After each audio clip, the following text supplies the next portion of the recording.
Good evening, ladies and gentlemen. Thank you. Good evening, molweni, goeienaand, dumelang, sanibonani, absheni. My name is Muki Mueng. I'm the Deputy Vice Chancellor for Learning and Teaching, and I'll be directing the program this evening, just to make sure that we are at the right place.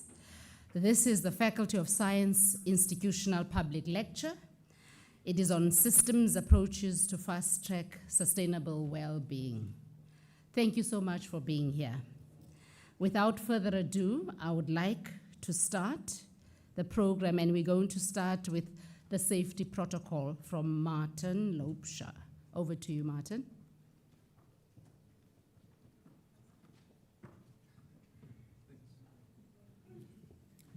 Good evening, ladies and gentlemen.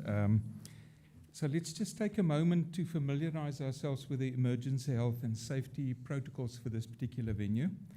The Nelson Mandela University welcomes you to this gathering and takes your safety very seriously.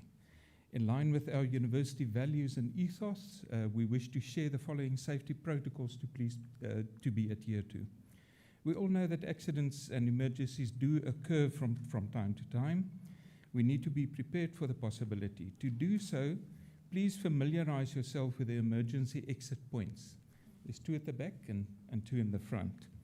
In case of an emergency, an alarm will sound, but please remain calm as it might be a very loud alarm itself. Look for the green running man, as you can see. The sign is above the entrances or exits in the venue. Calmly walk to the emergency exit point and please help those who might need assistance. If there is an elevator on this floor, do not use it, please, and rather look for the exit stairwell. Proceed to the assembly point outside, and please do inform the emergency controller if you have any missing friends that you cannot find after the evacuation. Please do not leave the assembly point until the all clear sign has been issued. The Nelson Mandela University thanks you for your understanding and compliance with the emergency health and safety protocols. Siyabulela, thank you, dankie.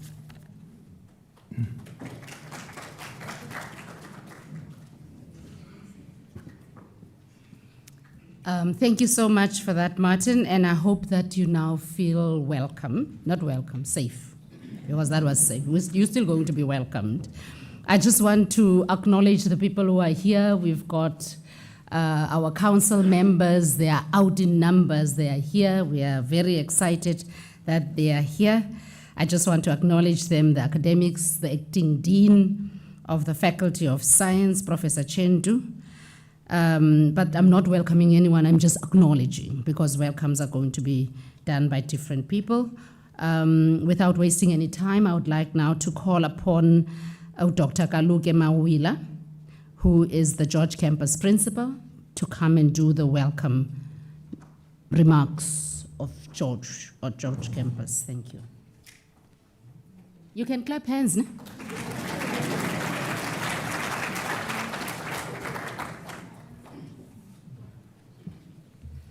Now that I've received a standing ovation, I may go and sit down, right, colleagues? Thank you very much, Dr. Moeng, our DVC for Learning and Teaching. Colleagues, I am very honored to be here right now, at this moment, this time, in the history of Nelson Mandela University. Good evening to all of you. As Dr. Moeng said, my name is Kaluke Mawila. I wish to welcome all of you, ladies and gentlemen. I wish to welcome you specifically to one of 7 campuses of this university. Please note that the campus where you are is mandated to do sustainable futures, research, teaching, and learning.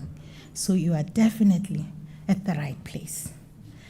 You are meeting today at a time where we have just finalized our strategy on sustainable futures, where we are very excited to begin a new journey that takes us into becoming what our vision says, which is to be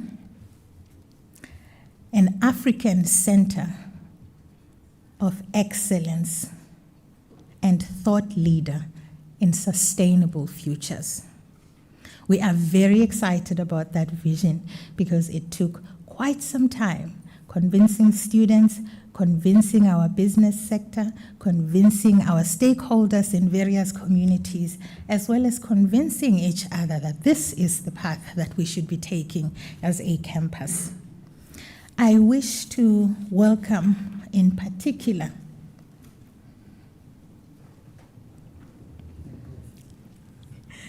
our Honorable Judge Nandi Mambita Dambuza.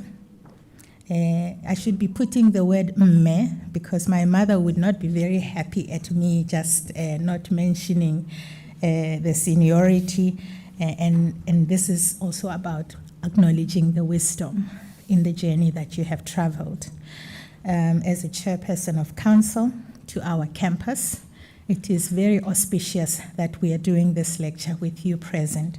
I also want to acknowledge our esteemed council members whose time is very precious to us and whose support is always well appreciated. We thank you for traveling from far and wide, from putting everything aside, given the work that you are here to do, to be with us tonight and our students. I wish to also acknowledge our acting Vice Chancellor, Professor Andre Kiet, for the time that you have made for this campus. We know that you support all campuses equally, and we appreciate that.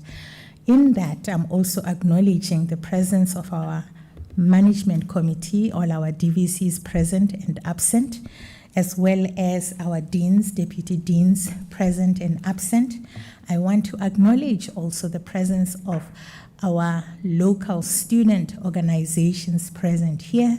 I want to acknowledge our local student representative council also represented here, as well as to acknowledge Mr. Yonkers, who is the District Director for the Western Cape Education Department, specifically the Eden District, with whom we work very closely.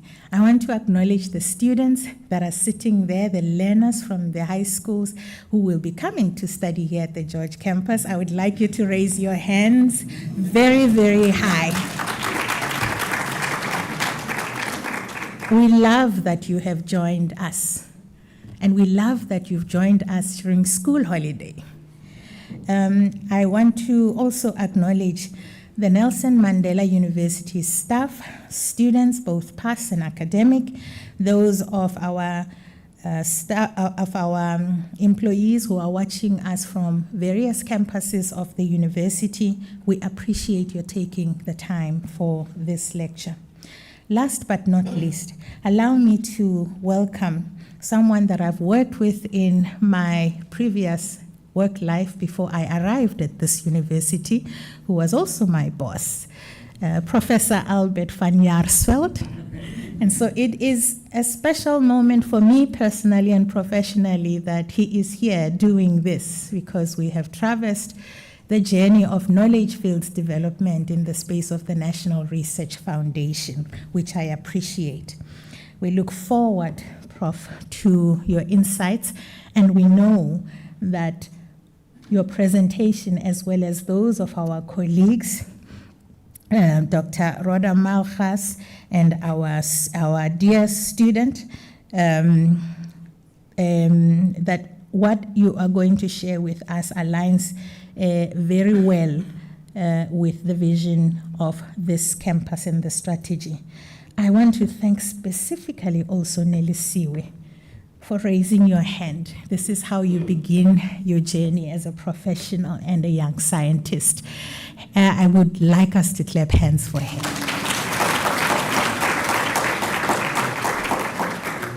This is the beginning of something beautiful coming, and we are very, very proud when we see our students stepping up. I would like to just also acknowledge that there are those who would have loved to have been here, who have contributed significantly to getting us here as a university campus, who are not here. but they send well wishes and they are excited at this moment. I would like to acknowledge also the representation of the George Chamber of Commerce, and represented here by Professor Adele Potgieter. Thank you very much for that. And I hope that this welcome is both generous and puts you at ease and enables you to participate graciously and insightfully into this lecture. That said, titweni merikaya me amukelekile. Full days yele as welcome. Zizweni nisekhaya namukelekile.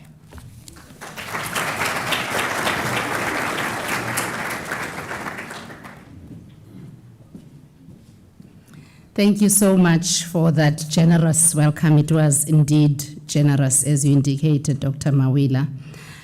Without further ado, I would now like to call the musical item from the George Campus Choir. Are they here? Oh, there they are. Woo.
Mandela,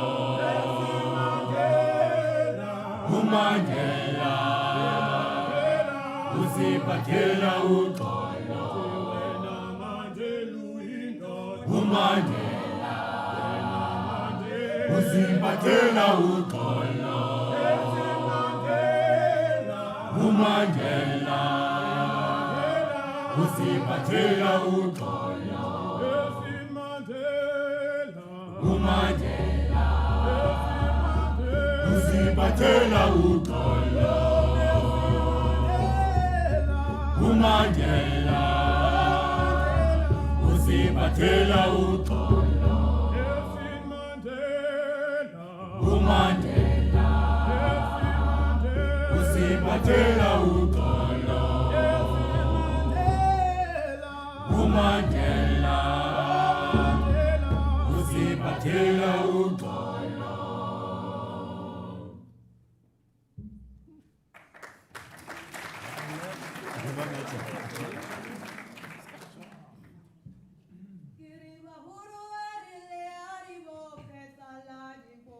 Dibo hadibo fe.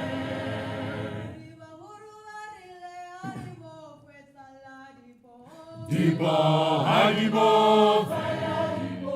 Dibo hadibo fe.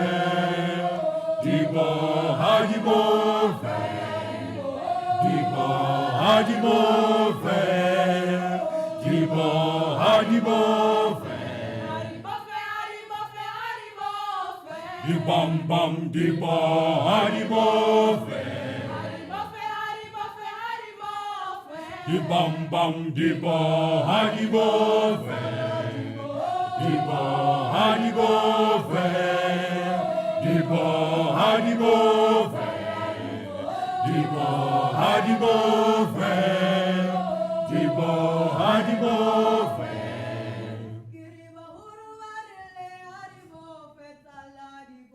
Dibo hadibo fe. Dibo hadibo fe.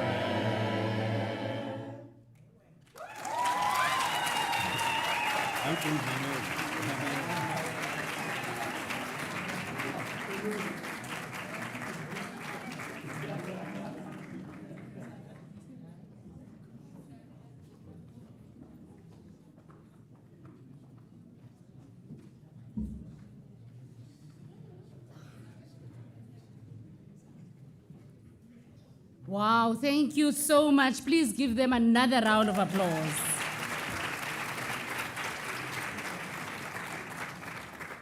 In isiXhosa we say nitsho ngodlwabevu.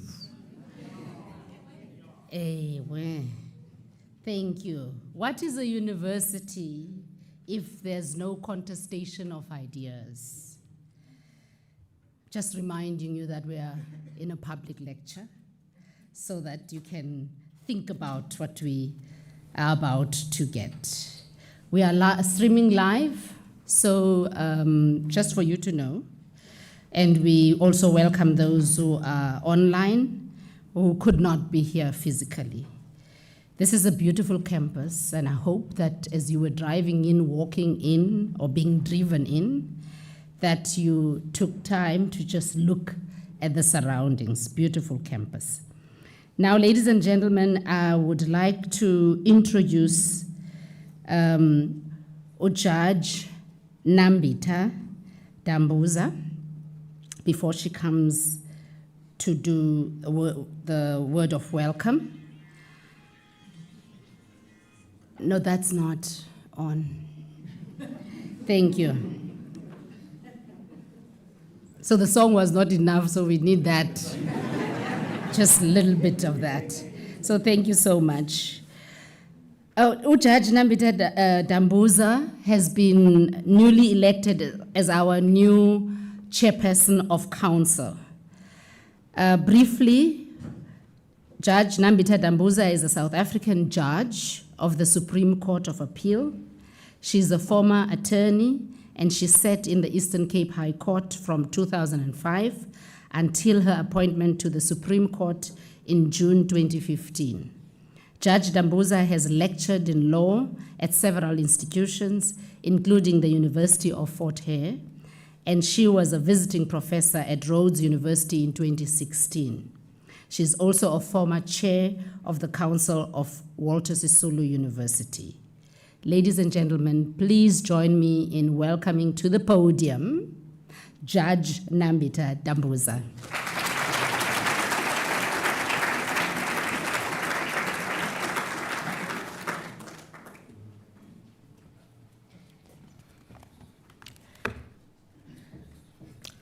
Thank you, Dr. Mueng, for the warm welcome and that introduction.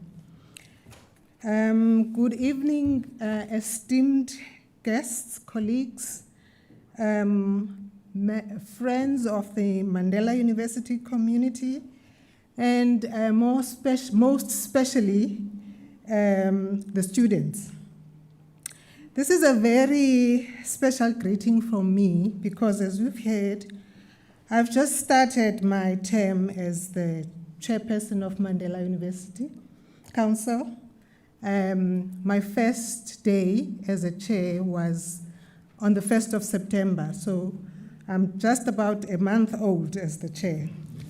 So today, this is my first attempt at public speaking in this capacity.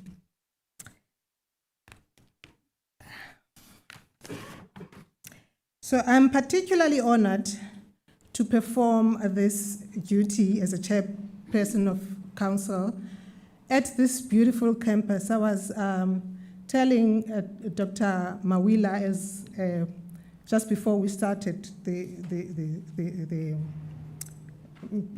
event that as I came in driving up into the entrance of this university, I marveled at the beauty of this campus, and I just had this feeling that this is a very special place.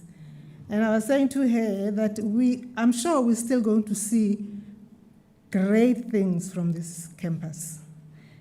So wait and see. Tomorrow, our council will be meeting at this campus for our Q3 of the 2024 council meetings. And this is in fulfillment of our commitment to visiting our campuses in Summerstrand, Mission Vale, and this campus. So I therefore welcome in particular my fellow council members for their attendance at this lecture. I again thank them for entrusting me with this responsibility. I'm not sure they know what they were doing, but time will tell. In any event, I do look forward to serving Mandela University in this capacity. And I pay a special homage to the sterling work of our previous chairperson of council, Ambassador Nozipho January Badel, for her steady, competent hand in steering the governance structures of our university. And in her absence, I'm going to ask you to please give her a warm round of applause.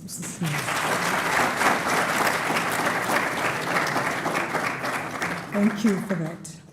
And now it is my great pleasure to welcome you all to this science institutional public lecture. It is entitled Systems Approaches to Fast-Track Sustainable Well-Being. This is more than just a title. It represents a critical inquiry into how we can achieve a future where both people and planet can thrive together. As the literature suggests, systems approaches are a holistic way of viewing and understanding complex problems by considering the interconnectedness of their parts. These approaches are increasingly considered in, for example, plans for advancing the Sustainable Development Goals. We are privileged then to have as our main speaker Dr. Albert van Jaarsveld, and as our respondents, Dr. Rhoda Malgas and Ms. Nelisiwe Mpapane, engaging on these matters tonight. I'm going to ask you again to give them a round of applause even before they start speaking. I'm reminded that environmental stewardship is a core value of our university. The Nelson Mandela University Vision 2030 strategic framework has sustainable stewardship as one of its foundational values. Further, announcing that one of its pillars of the strategic enablers being that of sustainability and responsible resource stewardship. This value is not just a guiding principle, it's a call to action, one that resonates deeply with the theme of this evening's lecture. Environmental stewardship challenges us to rethink our relationship with the natural world, urging us to move beyond the traditional view of people and planet. This shift in perspective is not merely academic. It is essential for our survival and well-being.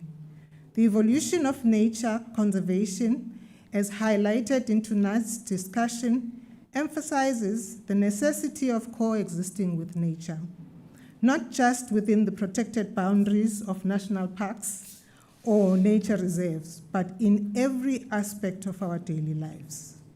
Our long-term well-being is inextricably linked to the health of our environment. This understanding is at the heart of Nelson Mandela University's Vision 2030, where we aim to foster a harmonious and sustainable relationship between people and the environment. Developing Earth stewardship amongst university students involves fostering a deep sense of responsibility, knowledge, and action towards not only environmental awareness, but also sensitization towards environmental concerns. This naturally requires the cultivating of a deeper understanding of the sustainability concept. The theme of today's lecture aligns perfectly with the vision of this university. The vision is to be a dynamic African university recognized for its leadership in generating cutting-edge knowledge for a sustainable future. With this lecture being hosted by the Faculty of Science, it would be remiss of me not to highlight this faculty's vision. The Faculty of Science aims to be a world-class engaged and transdisciplinary African Faculty of Science that responds to socio-economic and environmental challenges in society. Achieving sustainable well-being is not a challenge that can be addressed solely through scientific advances. It requires a comprehensive approach that includes sociological insights, business innovation, and importantly, behavioral change in how we consume and procure resources. This is why our campus initiatives, which bring together marketing, business, and science students to develop innovative circular business models, are so vital. These projects do not only support the green economy, but also embody the spirit of inclusive and multifaceted problem solving that Nelson Mandela himself championed. Financial incentives, green rewards, and legislative changes are some of the powerful tools that can assist in driving this behavioral change. They offer us practical ways to alter consumption patterns and promote sustainable practices. As we fast-track our efforts towards sustainable well-being, it is crucial to remember that these solutions are not only about preserving the environment.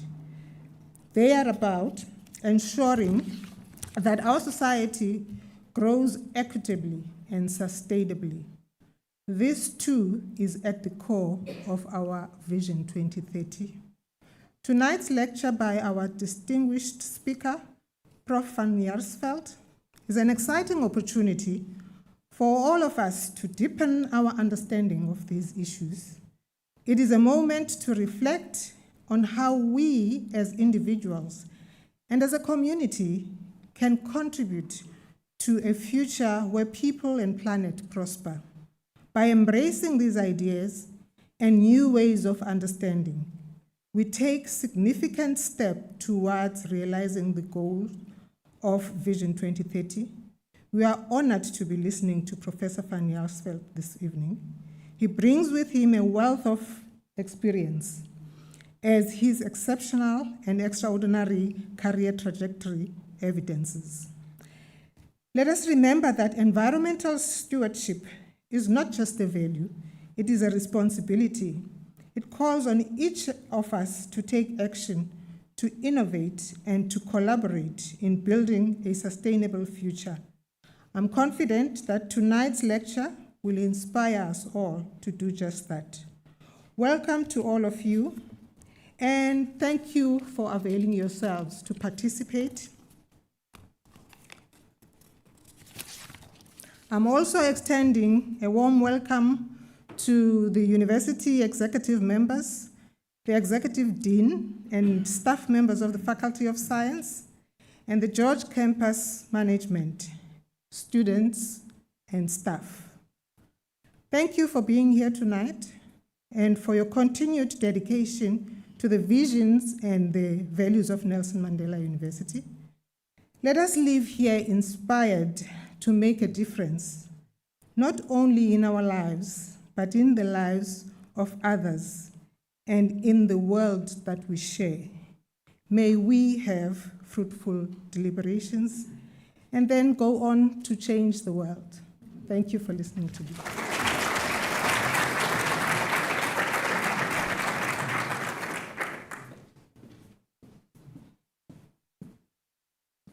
Thank you, Judge. And change the world, not merely an academic endeavor, but an endeavor to deepen our understanding so that we can make a difference. Thank you so much for those words. I'm now going to call on the Acting Executive Dean of the Faculty of Science, Professor Zeniqole Chendu, to introduce the keynote speaker.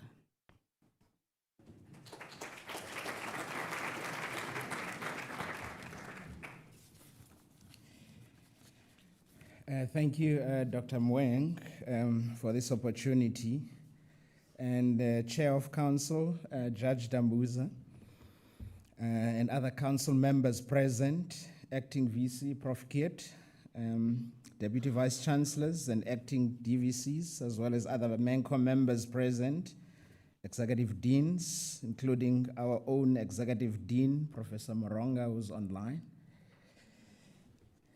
and other middle management members, Senior Director of the George campus, Dr. Mawila, and staff here at George, as well as students, and the rest of the Mandela University community, students, as well as academic and past staff, Garden Route community, friends of Mandela University, school learners, and the audience here and online, and finally our speakers, Dr. Van Jaarsveld, Ms. Mbapane, and Dr. Malchus, good evening. It gives me a singular pleasure to introduce to you our keynote speaker. And Dr. Albert Van Jaarsveld recently served as the 11th Director General of the International Institute of Applied Systems Analysis at Luxembourg in Austria from 2018 to 2023. Prior to joining the International Institute, he was Vice Chancellor and Principal of the University of KwaZulu-Natal here in South Africa from 2015 to 2018, President and CEO of the NRF from 2009 to 2015. And of course, he served previously in many university management roles, from Deputy Dean in the Faculty of Agricultural and Biological Sciences at the University of Pretoria in 1998 to 99, as Director of the Center for Environmental Studies at the University of Pretoria in 1999 to 2002, Dean of the Faculty of Science at Stellenbosch 2002 to 2006, And these stints were all in the period before he joined the NRF, first as Vice President and Managing Director of Research, Innovation Support and Advancement, and finally becoming President and CEO in 2009. Well, he's also served in many national councils and committees, and the list is very extensive for the purpose of tonight, so I will not go through it. But he obtained his PhD in zoology at the University of Pretoria in 1990, while he was already serving as a lecturer at the University of Pretoria. Then pursued postdoctoral studies and research in conservation biology, global security in Australia and in the UK, and completed executive management training at Harvard University in 2012. And his work focused on biodiversity conservation planning, biodiversity and climate change, and ecosystem services. And he served, of course, as full professor at both the universities of Pretoria and Stellenbosch, and published more than 100 primary research papers, including highly cited works in Science and Nature, and supervised many postgrad students in that period.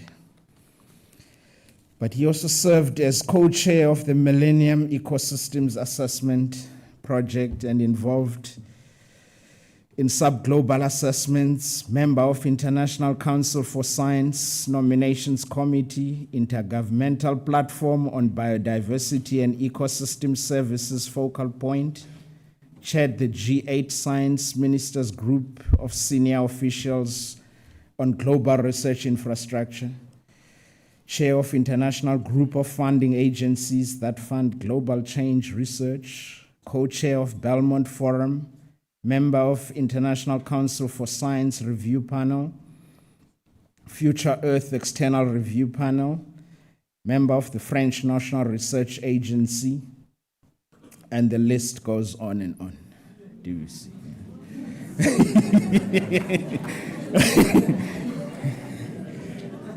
But we can round up with what he's busy with now.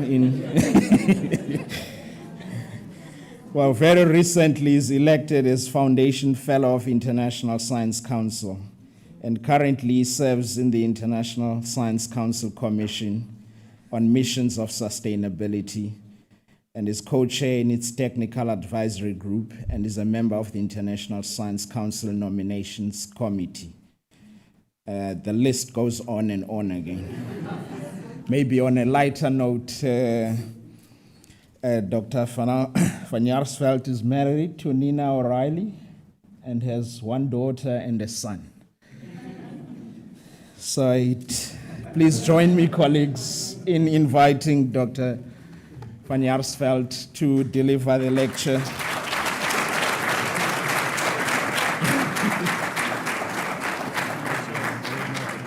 Thank you.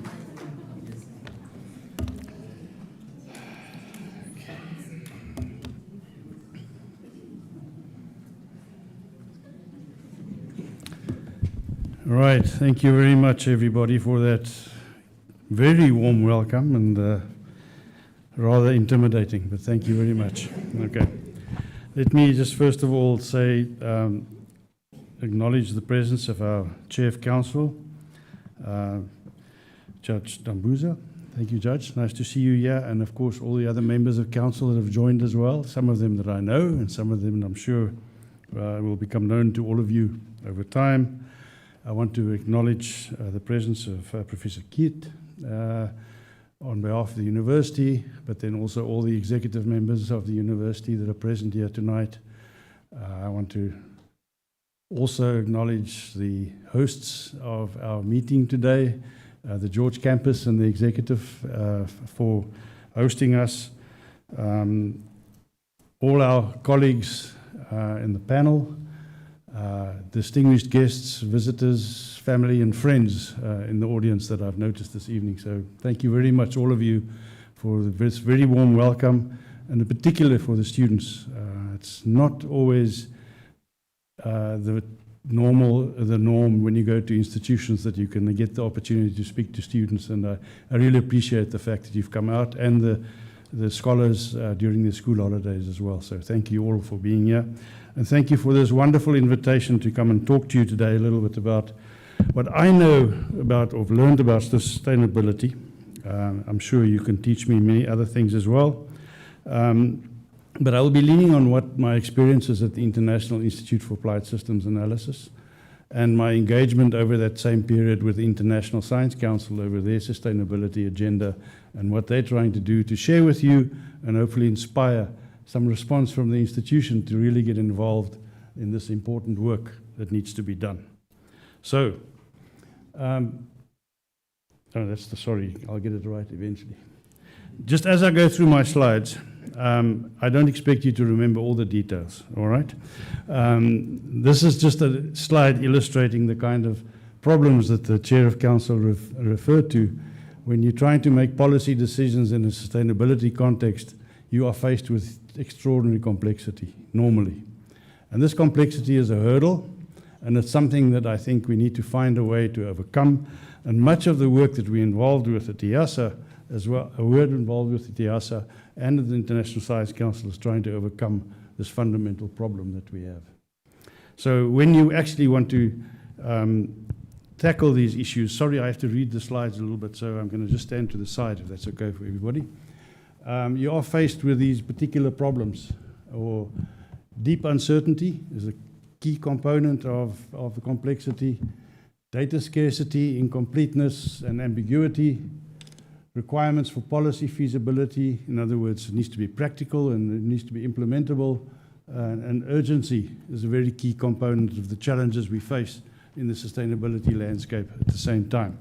So it gives you a sense of what we have to do. Now at IASA, we refer to systems analysis as a set of approaches for solving complex problems. And we use a large chunk of models, which we'll quickly refer to at some stage along the line, tools and data sets. That'll be very nice. Thanks so much. Appreciate that. Tools and data sets, and also soft systems approaches in our analysis at the end of the day to try and tackle some of these issues, burning issues like climate change, biodiversity and population dynamics, ecosystems, but also water, food and energy security at the end of the day. So these are the kinds of things that we engage with at the institution. And at the end of the day, what we try and do is to go through a structural process where we structure the problem and assess, try and make sense of it. We find compromises among stakeholders, because this is key in terms of trying to come to solutions. And then after the analysis and interpretation, it's very important to provide social learning and exchange of best practices with the entire social community that you engaged with at the end of the day. So if you look at a toolkit, this sort of look like, you do a selection and prioritization of criteria. What are the important things we're going to focus on? You do a selection and a mapping of the factors that influence those criteria at the end of the day. And then you formulate and promulgate strategic goals, identify some of the uncertainties, and formulate plausible scenarios.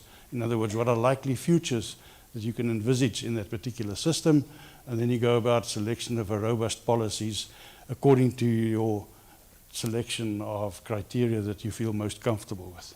Okay, so what are some of the advantages of adopting a systems approach, this more holistic approach for analysis at the end of the day? The first of those is that the trade-offs and synergies that are inherent in the system becomes more clear. These are just two examples that I'm going to show to you. The first is it demonstrates the benefit of looking at multiple systems simultaneously.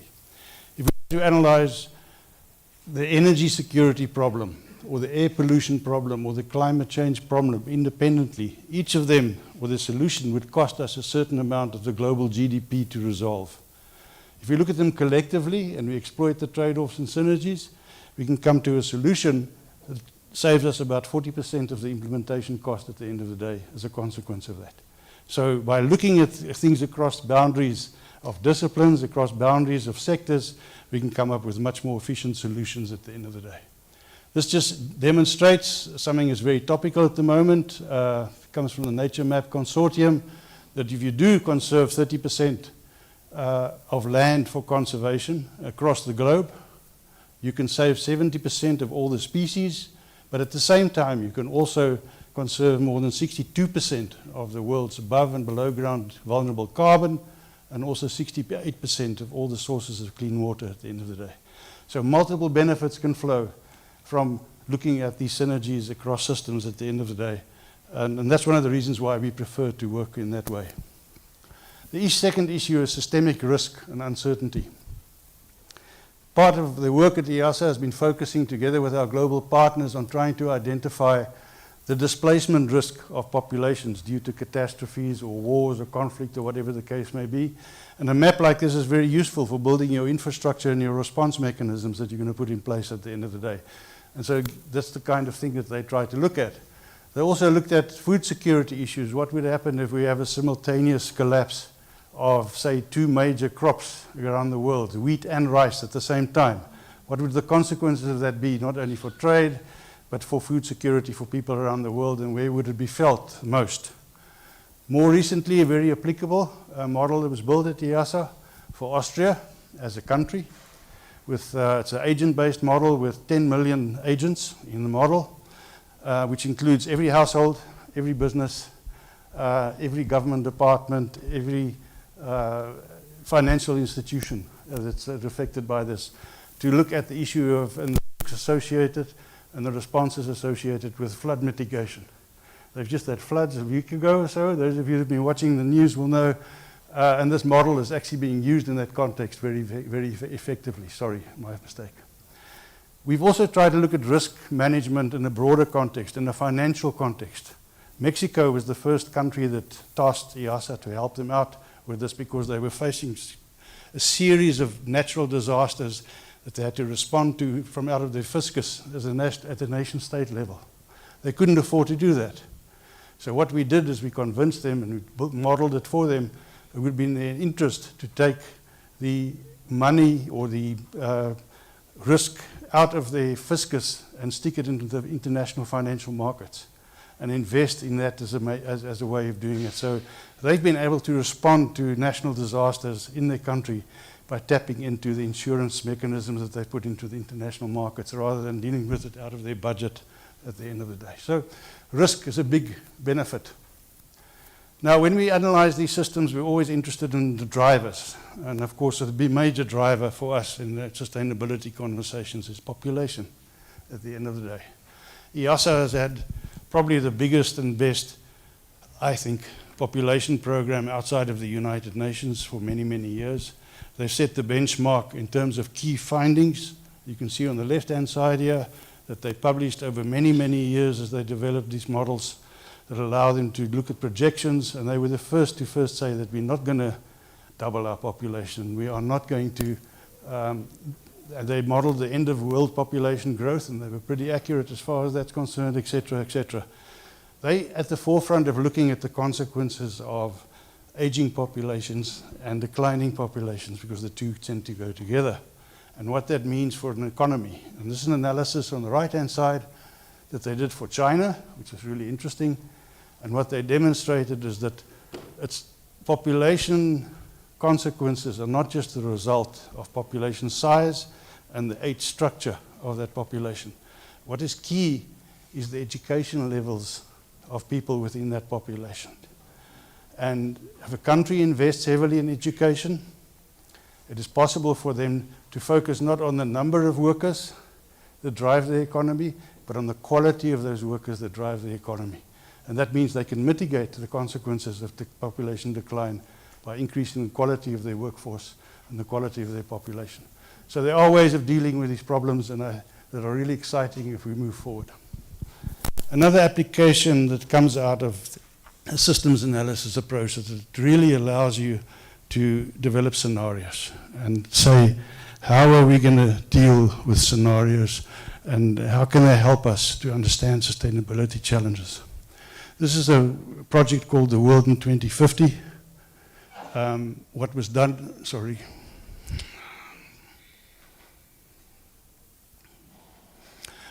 is that they modeled a future, a sustainable future on the far right-hand side. You can see there They set themselves some targets and say this is what a sustainable future should look like. And then they used the process of backcasting from that sustainable future and said, what are the potential pathways that we can follow from where we are at the moment that will allow us to achieve that future by 2050? And en route, they set themselves the goal to hopefully achieve the SDGs by 2030 as an outcome along the way. So what this does, it means that you can set a number or develop a number of pathways for achieving your objectives. You don't have to lock yourself into one. Science is not going to tell you what to do. But what you do is you offer the policymakers policy pathways that have different pros and cons. And they can make decisions about which pathways are most politically feasible, more likely to be implemented, and they can make a choice about the pathway they're going to take to eventually achieve the outcome that we all aspire to achieve. Okay, so where do we stand on sustainability on the planet? Those of you that watch the media will understand that this is not an exaggeration to what's going on at the moment. And I think people are starting to become very nervous about what's happening planet-wise and where we're going to go. The scientists at the same time have demonstrated to us and told us very clearly that there are a large number of Earth system tipping points that we are starting to approach, in some cases starting to exceed, that if we went across the tipping point for many of these Earth system parameters, the Earth system as a whole could change fundamentally. In other words, we could really go across the tipping point and have a different kind of Earth that we have to live in the future and find our way forward. This is highly risky, and this is what led this analysis to the definition of the 1.5 degrees Celsius target at the end of the day as something we should aspire to as far as climate change is concerned. On the other hand, humanity, we divided. And on the right-hand side, you'll see a champagne glass figure that's chopped the world population into 5 equal segments in terms of the numbers of people in each of those. And then you see in the champagne glass the proportion of the global wealth that they have at their disposal. And as you can see, we're extremely skewed as a society. We know about that in South Africa, but you can see it at a global pattern at the same time. So what does that mean? In reality, 71% of adults have less than $10,000 in wealth as we stand here today. The life expectancy has doubled in a century, which is nice. But the spread of years of good life beyond the age of 20 fluctuates between 12 years of a good life for young males in Zambia versus 56 years of a good life for young males in Finland. That's the spread that we have, which is unacceptable. As far as the environment is concerned at the moment, 90% of people breathe heavily polluted air around the world.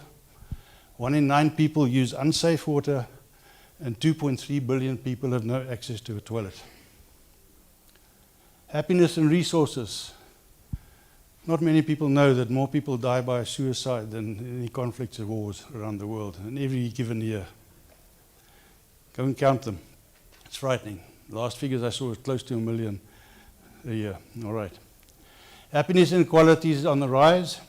1 billion people have no access to electricity. Yet we have cell phones, 1 and more per person around the world. Don't know how they're supposed to charge them, but they've got them. Okay, all right. 3 billion people are exposed to land degradation, desertification, and do not benefit from the great acceleration that happened over the last couple of decades in terms of rapid economic growth and development. But we have Agenda 2030. This is our solution. All right? Yay! There are a lot of international initiatives on the go that you're all aware of that are trying to solve and contribute to this problem. All right, the IPCC, IPBES, the Sustainable Development Solutions Network run by Jeff Sachs, and then the funding initiatives and research initiatives like Future Earth and the Belmont Forum and so on. That's great, but are they enough? Are they sufficient to tackle the kind of problems that we're looking at? We know we're failing on the SDGs. We're never going to get there by 2030. They're already talking this week in New York about pushing it back to 2050. As you would have heard, on the news. Yeah, it's happening. So we're failing there. And, you know, ongoing poverty, infrastructure collapse, pandemics, ongoing conflicts and wars are not helping us in terms of trying to achieve those objectives. So our progress is slower. This is from the International Science Council. We need to urgently redouble efforts to achieve the Sustainable Development Goals. And our Secretary General reminded us we must rise higher to rescue the Sustainable Development Goals and stay true to our promise of a world of peace, dignity, prosperity, and a healthy planet. Very aspirational, but we're a long way from there. What did I do now? This was an interesting one. Okay. All right. Why the slow progress? Why are we struggling to get there? And I'm afraid, as scientists, are to blame partially. We have to shoulder some of this blame. And I'll try and give you some reasons why I think so. First of all, sustainability science is not always anchored in the real world issues. It tends to be very esoteric and very up in the air, and it doesn't really get the hands and the feet dirty of the people that are trying, the problems you're trying to solve. Our science, our modalities of working, our models and mechanisms are not always fit for purpose. All right, so we're not coming up with answers that are useful. We're not coming up with knowledge that can be used by decision makers and can be implemented by decision makers. So we have to find new ways of undertaking the science, delivering it, and translating it into actionable knowledge that can actually result and change people's lives on the ground. That's what we need to do. All right. It's a big challenge. I know it's a mouthful, but that's what's required. So the International Science Council recognized this problem and established the Global Commission on Sustainability Science, or Commission on Science Missions for Sustainability, to find new ways to support, deliver these missions for sustainability science, and to find new ways for aligning the funding and other mechanisms associated with that. So I'm going to tell you a little bit about what they're thinking and what they're trying to do in this space. We have many ongoing efforts on sustainability, and sustainability science is not new. It's been going on since the 1970s. It's a long history of track record, but again, it tends to be problem-focused and rather than solution-focused, and we'll get to that a little bit more. So there you'll see it's focused on understanding the problem, unpacking it, but not necessarily driving it to find a solution at the end of the day. We sometimes do top-down science. You know, we do science at communities. We do science at people rather than with them and make them part of the conversation so we can find solutions together. That's not going to work in a sustainability context. Focus on the wrong problems. We produce sometimes information that's not trusted because of this problem of working at people rather than with them at the end of the day. And we have legitimacy issues, and the decision makers essentially can't deal with these problems. Sometimes we're too narrow in our disciplinary focus. It doesn't help the sustainability agendas. We miss the trade-offs and the synergies and other things we spoke about earlier. Critical information does not make its way to policymakers. It tends to be prescriptive rather than experimental, and I think it's a problem. In other words, we try and tell people what they should do rather than saying to them, what do you want and how do we get there and how do we collectively work with you to get there. And sometimes these unintended consequences that come up because we're working in a narrow field, we ignore what's going to happen next door. And therefore, we ignore those, and they become problem issues for policymakers as well. And also, our lessons are not always broadly applicable, and we can't necessarily use them around the globe. So, this was their vision, to support an urgent societal transformations towards a more sustainable, equitable, and resilient future. I'm not going to read all the text there. You can go through that on your own. I'm sure they'll distribute the slides to you afterwards, and you can have a look at that. And they published this report about unleashing science, delivering missions for sustainability as a goal and objective. Key thing about this document is that it is not about what is the next big thing that we should do in order to achieve sustainability. It is more about how should we go about using science to achieve sustainability, and how do we do that in concert with the stakeholders and the societies and the communities we're trying to serve. All right, the idea is to make sure that we don't do science at people or at communities, but that we do place science in service of that society and that community as best as we possibly can. It's a fundamental change, mind shift. They published this paper, Flipping the Science Model. In other words, saying, how can science serve society rather than science being prescriptive and guiding in terms of what society requires, particularly in the area of sustainability science. This approach will not work when you're interested in quantum mechanics or anything else that you're interested in, but this is required when you want to focus on sustainability sites, because it affects people's livelihoods and it affects our notion of well-being at the end of the day. So they've learned a lot of things. They've put some criteria for what they want there, including transdisciplinary, which essentially fits with what your objectives are at the end of the day. But to establish a series of distributed sustainability missions around the world, similar to the CGIAR network that was established to enable the green revolution around the world and feed people. They want to establish something that focuses on sustainability. So they've put out some calls about this. We'll get to that. But the key of this is to establish a collaborative process where mission teams get put together from the scientific community, from the stakeholders, from the business community in that area, to act as a team that can work up sustainability solutions in a particular context and environment. And the idea is to place in those teams the core competencies that you require, all the way from the high-level modeling, scenario development stuff that you need in order to understand the consequences of going one route or the other, and bringing that together with the needs and the wants and the aspirations of the people on the ground, and say, how do we tie them together, and not just do them stepwise through the scientific literature. In other words, put them all together in the same room, let them thrash out a solution, let them share the consequences of taking decision A, taking decision B, or pathway this or pathway that at the end of the day. Let it be a collective effort, because then you get the buy-in and the sustainability that you want. There's just a few key considerations behind this proposal from the International Science Council. And that is that we all have to recognize that none of us is going to be sustainable by ourselves.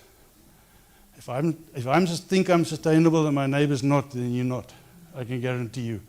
And whether it's a nation state or a neighborhood or a community that you're talking about, that's the reality. Nobody's going to be unilaterally sustainable. It doesn't work that way. There's a degree of urgency. We know the urgency that's required here. The problem with the business as usual approach at the moment is that we'll know exactly what we should have done to save ourselves. All right? That's not going to help. So we need to find something that's a bit more urgent. Determine what is required in order for us to define a dignified future for humanity as soon as we possibly can. And I keep throwing this at funders together with the International Science Council people, and they keep coming back to me and they say, we support fundamental science. And my argument to them is, a dignified future for humanity, I think that's pretty basic at the end of the day in terms of what we're trying to achieve. All right. Somehow the international science funding community is quite happy to work together, put their money together to build large science infrastructure. Square kilometer array just down the road. CERN, they spend $1.1 billion per annum on CERN. They build big telescopes and accelerators and whatever around the world. That they're quite happy to do and run them collectively. But when it comes to these shared and universal global societal problems that we have, somehow this funding community tells you it's impossible for us to work together. We can't collaborate. We can't put all our money together to solve climate change. We can't put our money together to solve inequalities at the end of the day. This is a problem that we have to fight. And we have to fight very hard to tell them it's unacceptable that they can't find a solution in that space. To give you a sense, we did some analysis. The Global Forum of Funders, this is the collective funding agencies from different nations around the world. They have a collective budget of about $70 billion a year that they spend on research and development. The far biggest chunk of that goes to in-country science funding. Yeah. Some of it to bilateral science funding. In other words, there's an agreement between Norway and South Africa, and they have a joint pot of money that's available. And as far as multilateral science funding is concerned, especially that there's universal access, in other words, any scientific team can access it, 2 to 3% is generous. It's probably closer to 1% at the end of the day if you analyze it properly. That's actually available for that. Yet, if you ask them what are our most pressing societal problems that we have to deal with, they'll give you this list. All right? This is what they're concerned about. And our funding is completely in the opposite direction.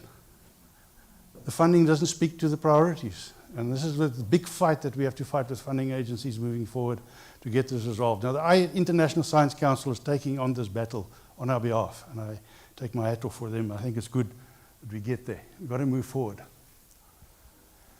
If you are going to fund complex socioeconomic systems, you need to understand a few things as a funding person, first of all. It means you have to shift from a fixation on project outcomes, and you need to be prepared to sit down and fund a project team that focuses on process in terms of their engagement with society, the way that they come up with the solutions, setting the priorities collectively in a transdisciplinary manner. In other words, it's not something that comes from the scientists. The priorities evolve out of the process, and therefore focusing on outcomes is completely the wrong thing. They've got to be prepared to focus processes for longer periods of time in order to make sure that we can achieve sustainability objectives. This is what they're trying to do with the science missions, and they're trying to get the funders to support that initiative. So they're trying to establish a novel mechanism to fast-track the achievement of the SDGs, and with a particular focus in areas where the SDGs are lagging. In other words, the developing world by and large. Right? So this is what they're trying to focus on. They want to build a mechanism that builds trust between the scientific community and the societies they serve. It's got to be a trust-building exercise. So this is why it's a process that's required, rather than predetermined outcomes. And to build a global community of scientists that can facilitate, manage, allow this process to develop and to actually mature.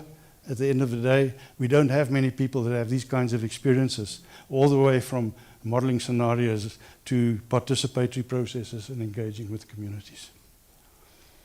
But we also have to make sure that we promote global cooperation. In other words, it needs a global effort, collective effort to establish these 20-something science missions around the world. It's not going to be something that one country can do. To, I'm sure, hopefully find a dignified future for all of us. So this is the work that's been done by the International Science Council. These are some of their publications on their website. You can go to the Global Commission on Science Missions and see exactly what they're trying to do. They've put out a call for pilot projects. I think the pilot projects have been approved. There's one from South Africa that I'm aware of. Then I have to go into a further development process, and the International Science Council is trying to coerce the funding community to consolidate around these pilot projects that they've identified. And hopefully there's more in the future, because they're only going to fund maybe 2 or 3 to start off with, just to demonstrate, as a demonstrator, so that they can get the funders on board.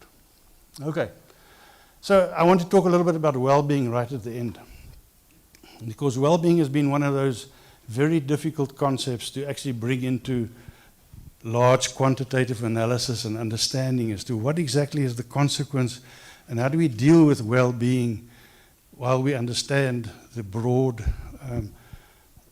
natural environment, maybe be a little bit better, and we can model it a little bit better. But what do we mean by well-being, and how are we going to incorporate that in our policy objectives as we move forward? So IASA has been doing some work around this, and IASA, of course, does have many models. These are integrated assessment models. They've developed these over 50 years. They are at the institution. They are available to all members. South Africa is a member of IASA. We can access these models. We can use them. We can apply them. We can train people on them. We can capacitate people on them. We can bring that knowledge and understanding plus the working models back to our country. This hasn't happened in South Africa. 50 years of investment, and we're not even tapping into our own investment. No South African institution has really taken on trying to understand and bring those kind of skills back to the country yet. Because we're talking about well-being, population lies at the heart of it, and I just want to demonstrate the consequences of what I said earlier when you talk about education and training and how that can affect the future population trajectories of particular populations. This is the Malaysian population, and we have two scenarios here. The one which is sustainability scenario, which is on the left-hand side, and the one is stalled development. And the difference here between that one and that one is forced secondary education for everybody in the country. I'm not even talking tertiary education. And this is the kind of skilled workforce you end up with rather than a lot of people that maybe don't have those skills, and look at what a difference it makes to the population projections at the end of the day as well. True, skilled people have less children, but they have more high-quality children that can actually make a bigger contribution. Okay. Because they go to school, they go to secondary school, and they go to tertiary education possibly at the end of the day, and they get engineering training in some place where they go to. And this is the difference. It is really important, because if you don't have that, you are going to find, unfortunately, that you fall into a poverty trap and you can't emerge from it as a society, and you get stuck there, I'm afraid. Okay. So, IASA have developed a new way of looking at well-being. They called it the years of good life. I mentioned it quickly a little bit earlier. It involves quantitative and qualitative measures of a good life, including things like happiness, and whether you can actually mobile or not. Can you move around? Are you in good health? Do you have a sound financial standing at the end of the day? Can you look after yourself? Do you have access to a pension, etc.? So that includes a capable longevity, in other words, all those other measures. Also, years with a positive life satisfaction at the end of the day. And this is what the analysis does. You can do it per country, as this was a global analysis. And it comes up with that differentiator that I told you earlier between Zambia, where a young man of age of 20 has 12 years of a good life left in him on average, versus Finland that has 56 years of a good life ahead of them after the age of 20. So fundamental difference, not only in the lifespan of people, and that's, but it's also about the quality of that lifespan and how people can actually enjoy it and actually have a good existence. So, IASA plugged this concept into their models, all those models I showed you earlier, that looked at futures, and they looked at the issue of particularly female education, how that would change the futures. We have three scenarios here, a reference scenario, an optimistic one, and a pessimistic one, the different colors. And you'll see female tertiary education graduation, what happens to that when you focus on female education in the three scenarios. What happens to the gross world product? This is a global analysis at the end of the day. What happens to female healthy life expectancy at birth as a consequence of that focus on female education? What happens to the Human Development Index, just as a benchmark for you to understand? What happens to the female years of good life? And also, what happens to the male's year of good life? Even the male's lives get better when females are educated. All right. So, my mother would not have been surprised by that at all. But okay, here you are. Okay. So, IASA has this complex set of models that I think are open access. They're available. Institutions can work with them. They can adopt them. Some countries have done this very well. Brazil is doing it. Japan is doing it very well. Nobody in South Africa has taken up this challenge. And I think if I read your strategic documentation, what you want to do, the center of excellence you want to establish in this space, remember, you don't need to develop these models. They're there. And they are constantly being developed and updated and upgraded all the time. All you have to do is to learn how to use them and understand them and be able to interpret them and understand the basic key assumptions that are involved in a particular model. And South African universities have sent a lot of people there to go to IASA. One of them came back to Nelson Mandela University, Tandi. She was there. All right. Part of her training. And so The National Research Foundation could be an interested party in talking about how one funds that engagement and that relationship. So I'm just putting it on the table. But it's key, if you want to engage with these kinds of competence building and this kind of capacity building, that you grow and develop the competencies and capacities here at a particular institution. That can be a flagship nationally, not necessarily just as far as the university is concerned. Nobody does this. Nobody can do it in this country.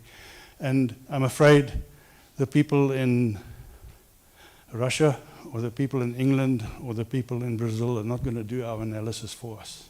We're going to have to do this ourselves. We need these competencies and capabilities here very urgently.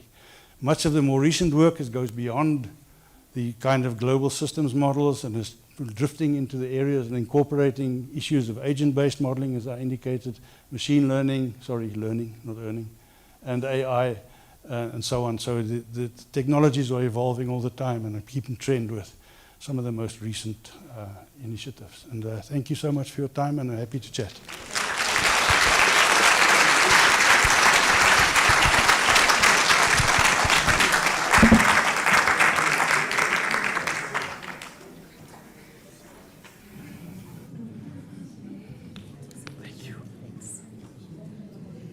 Wow.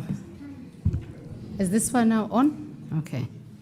Thank you so much, Prof. Van Jaarsveld, for that very captivating lecture. We were all paying attention because you're talking about issues that we're dealing with daily, especially when you show us what we see in media in terms of clean water, food security, flood mitigation, snow, and KZN now that's happening. So these things are here, it is real. So thank you so much for that talk. Now I'm going to ask Dr. Liesel Williams-Breinders to come forward to introduce the respondents. Thank you.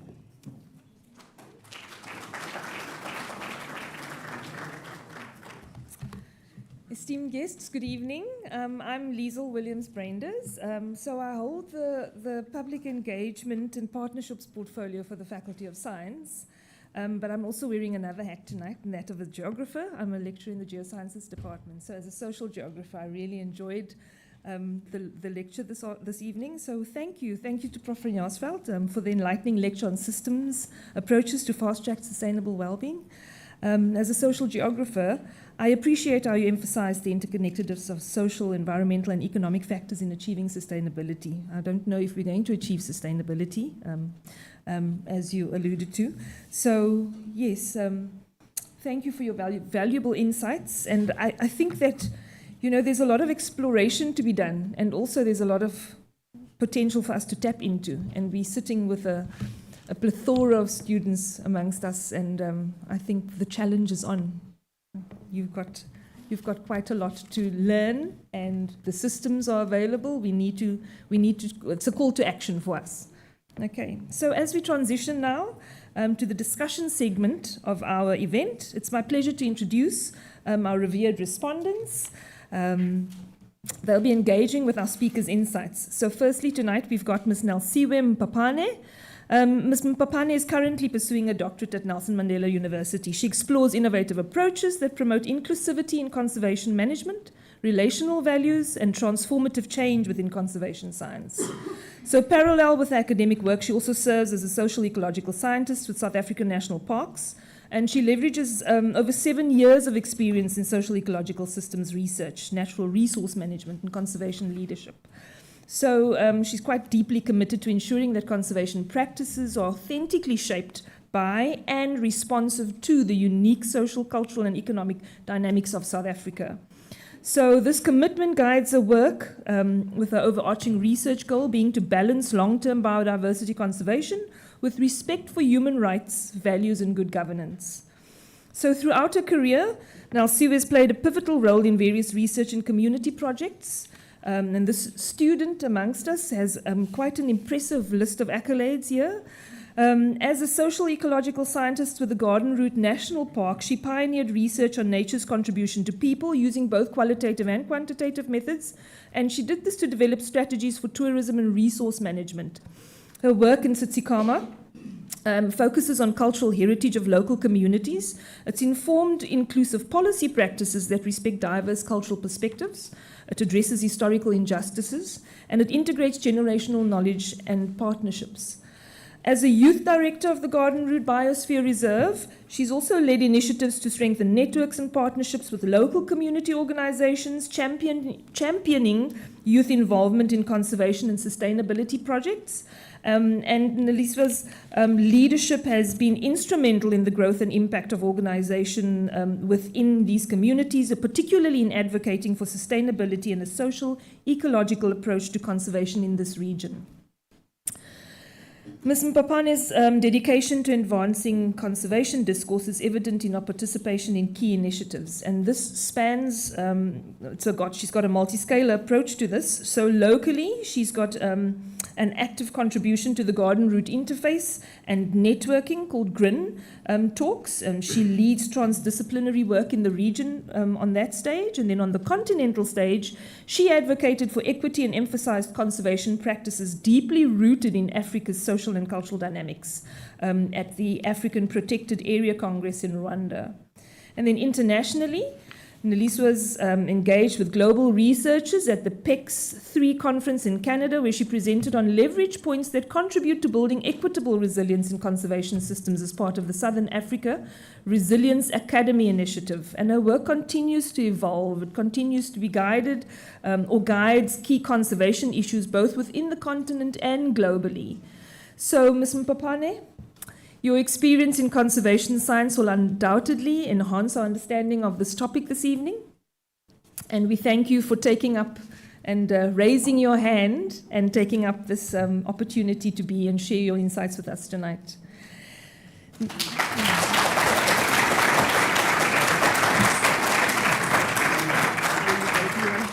The mic?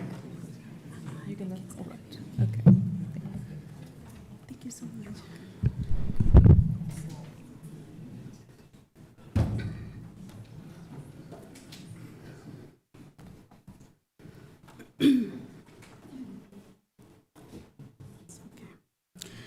Thank you so much for such a beautiful introduction.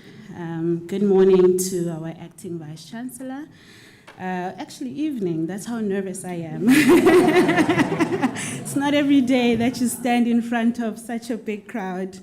And good evening to our acting executive dean, our campus principal, Dr. Mamawila, our lecturers, my colleagues, my fellow scholars, and collectively, Sanbonan. Dr. Van Jaarsveld, thank you so much for such a thought-provoking and engaging critical discussion on sustainability and well-being.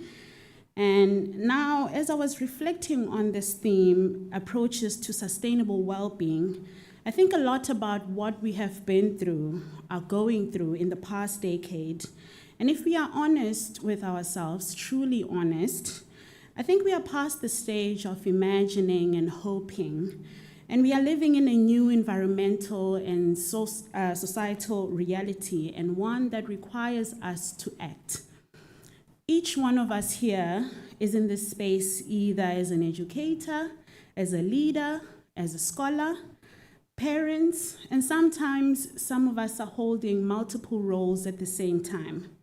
But what is crucial for us is that we know what to do, and for us to actually play our part in fostering a better future and fostering change for our country. We have had several conversations within this platform, but in different venues as well, regarding this interesting topic. But the question remains, what are we going to do? In my language, we say, laying emphasis that we need to stand up and act. And I think it is quite important that we think about the actions that we want to take, each and every one of us, as I go through this response right now. Dr. Van Jaarsveld, once again, your insight on systems analysis was very interesting for me. From the challenges we face to the models and tools that we use and uncertainty that we are actually facing within this whole sphere. And while systems analysis is a powerful tool that helps us in many ways to understand local contexts, many of the drivers that are affecting African livelihoods and well-beings are shaped by external forces, be it global agreements, be it models, be it policies that are mostly formed within European countries. How can we, as an African university and society in general, remain resilient and adaptive to these external pressures, especially when these global priorities and actions are not always aligned with local needs and realities? And most importantly, how can we, especially as young people, be in the forefront of reconciling with this tension, making sure that our local realities are relevant within the global dynamics? I also appreciated that you highlighted the many factors within the system and how interconnected they are. But I want us to open a dialogue about soft aspects within these systems, particularly power dynamics. We discuss power in terms of who has it, who doesn't have it, and sometimes why certain groups are disempowered. But my question to you is, how do you think a university like ours can play a role in terms of fostering meaningful conversations, but also actions as to how to use our power effectively within this process of navigating towards sustainable well-being, both within the sphere of the academic areas, but also externally within our societies? The collective failure to deliver on the SDG goals is always a fascinating conversation for me for many reasons. Noting also how in most cases there are discrepancies in global and local goals, but also challenges in monitoring and also monitoring our initiatives and projects that we do in general. However, I think a lot about inclusive governance in a diverse context. And what we see in many places are scientists who advise and politicians who implement, and sometimes don't, but a story for another day. But government in general has such a high science quotient. But what I have started to fascinate on is how we should have hybrid institutions where societies and scientists are sharing in the responsibility of making decisions, but also taking accountability. And I'm very much aware that this is going to need a whole series of new methods, understanding things holistically, skills, understanding ethics within communities that we work in, a lot of training. But I think this is going to be spaces where young people could thrive. And I also think this is where universities could also expand, evolve, and also train with society in order to implement the changes that we need. With sufficient resources, I think this could be one of the ways we fast-track solving some of the challenges that we are facing within our societies.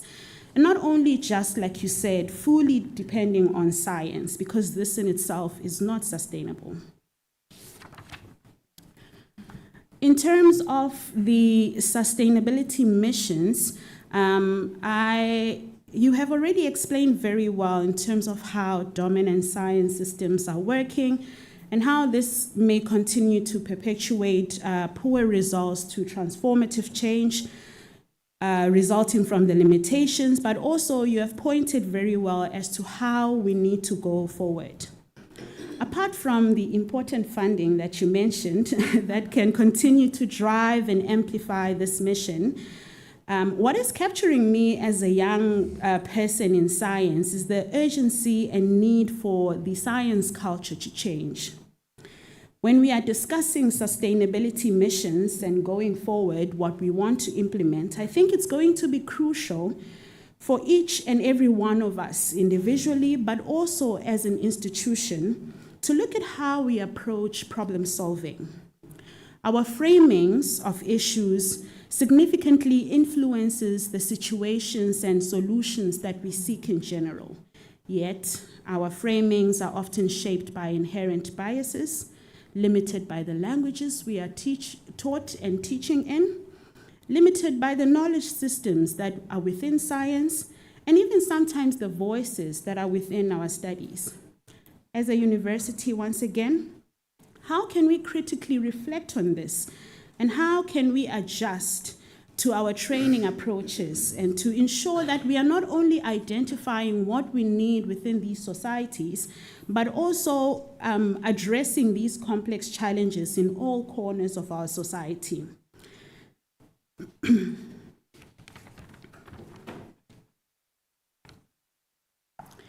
And the last few questions that I have already put out in this platform are what I've learned from my general manager, basically leadership through friendly questions. And in the end, I reflect on well-being being in the forefront of sustainable futures. Although there are several thoughts around this as to what sustainable futures actually is, who plans it, how does it look like, where was it planned, statistics behind it. But I believe it is very essential for me to highlight that we are deeply optimistic about the well-beings of our communities, the communities that we come from, the communities that are raising us, the communities that are raising us even when we are far from home. Their well-beings are tied to ours as ours is tied to theirs. And as we explore these futures, whether it's institutionally or individually, I think what is going to motivate a lot of young people is that these futures are deeply rooted in benefiting our communities, making sure that we are improving our realities rather than putting us at a further disadvantage of injustice, but also exclusion and epistemic ideologies. You mentioned a lot on education, but I also was thinking about how we are educated. We are still gonna study. We're gonna get these PhDs. But it is difficult not to address unemployment in South Africa. And it makes me think about how when a lot of people are engaging in the systems, it then does not work. How do we then work towards improving that system on its own? Once again, thank you so much for such an engaging talk. And I look forward to your thoughts going forward, but also the whole platform, because I think we also need each other to address some of these difficult questions. As young people, thank you.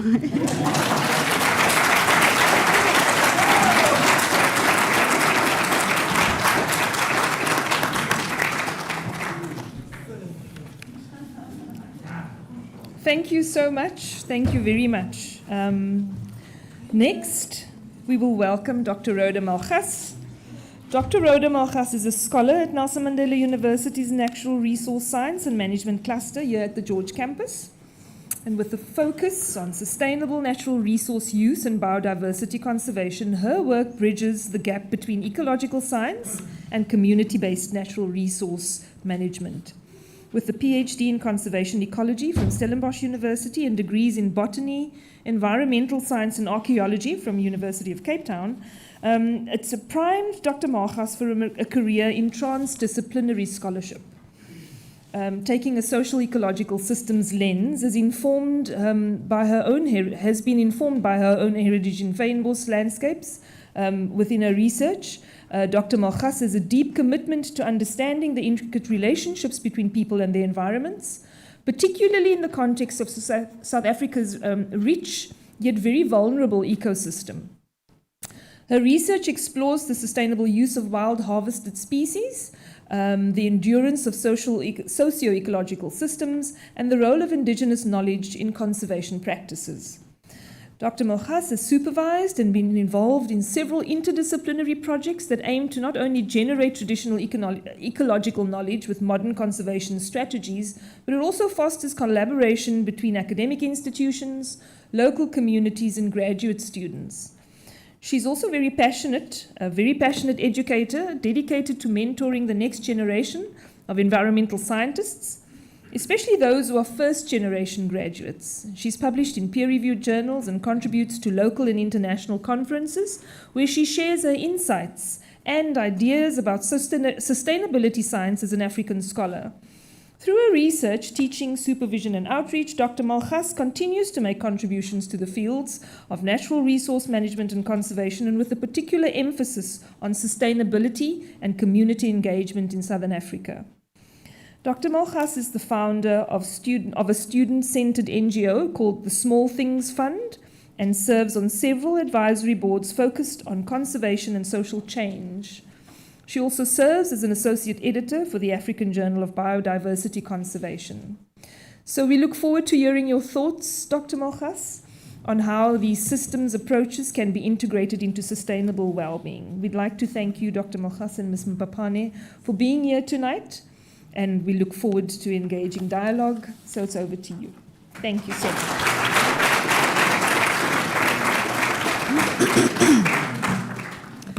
Good evening, everyone. Thank you to my previous speakers, Professor van Jaarsveld, a very informative and educational backdrop to sustainability science in South Africa. In preparing for another piece of work today, I came across some work where systems thinking had been introduced in ecology by Brian Walker in 1978. That happens to the year that I was born. And already in 1978, Brian Walker was talking about a systems approach to ecology in South Africa that was already 10 years old. So South Africa is not a newbie to systems thinking in our sciences, and in that same edition of the journal, I think it was Southern African Grasslands, there was another paper on a systems approach to agriculture. So the systems approach is not new, and I wonder, Professor van Jaarsveld, how it is that although it had already been promulgated in Europe since before the 1960s, so kind of post-World War II, in South Africa already since the 60s, how is it that we are still struggling to take a systems approach to our sciences, even in 2024, is my first question. I think one of the valuable things about a systems approach is that it allows you to choose the unit of analysis. Now, those of us trained in the natural sciences, we know that we can study, let's say, a farming system, right to the level of, let's say, a cropping system, right? You're growing millies. You can study the field, you can study a particular patch, you can study the genome, you can study the nanoparticles. So you can move quite low down in levels of biological organization, all the way up to a catchment area, a biome, a continent, and so on. So I think one of the valuable things about taking a systems approach is that we can choose the unit of analysis, and that makes it possible to explore all kinds of scientific topics and actually take on some of these very rich and complex issues with a systems approach that allows you a unit of analysis that one can choose. So I think that's just another valuable thing about taking a systems approach.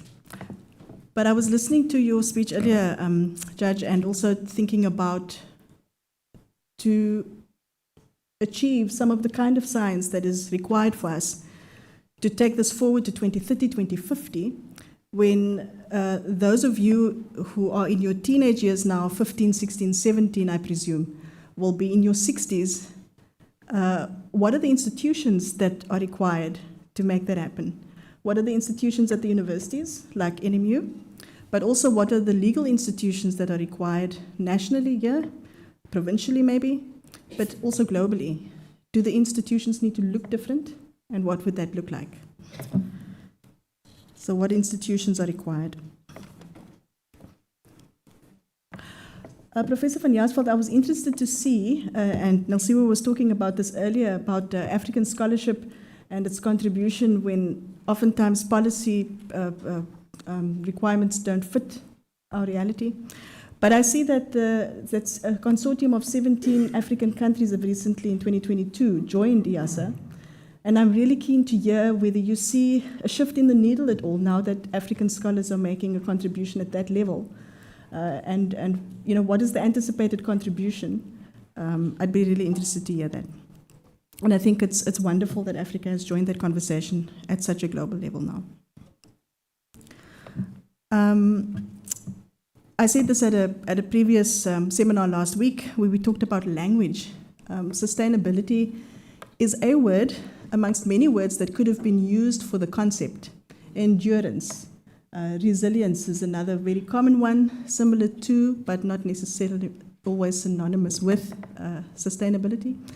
And there's actually a paper by Grimm, I can't remember what year it is, where an ecologist argues for this idea that sustainability is just one of many English words we could have chosen when the Brundtland Report was developed in 1989, or any of the other conversations that have led to its adoption worldwide. One of the things I enjoy about being here at NMU is that my students don't share first language with me, neither second, third, or fourth sometimes.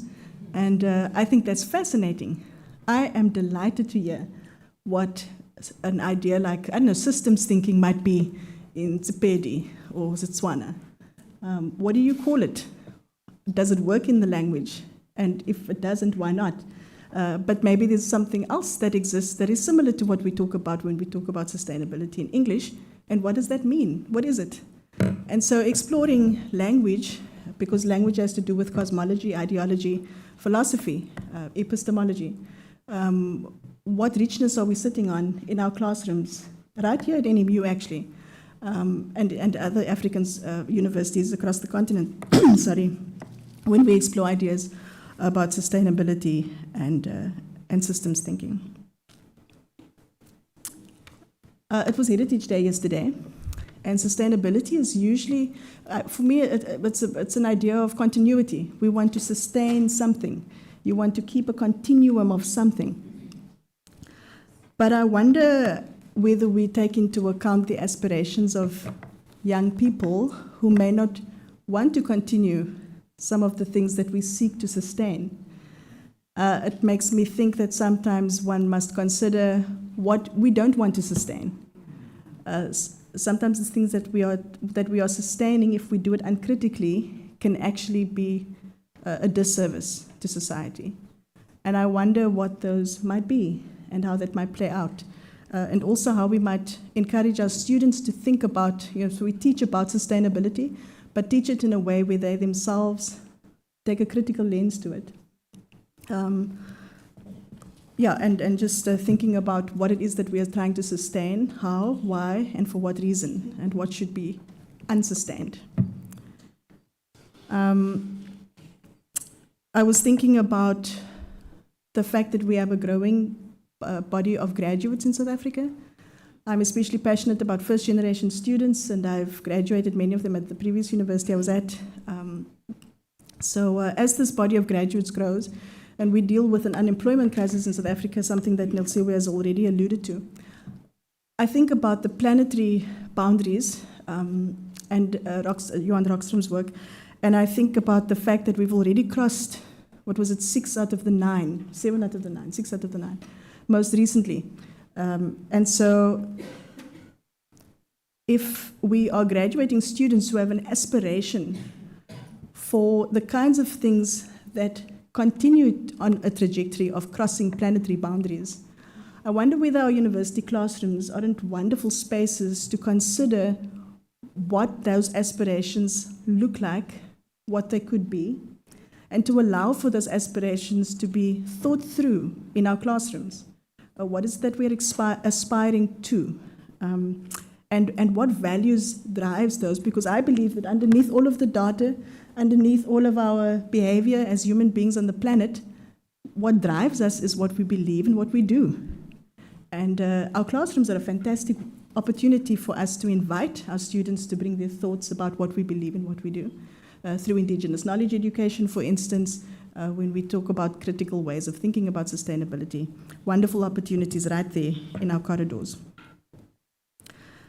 The idea of scenarios development excites me. I really like the idea.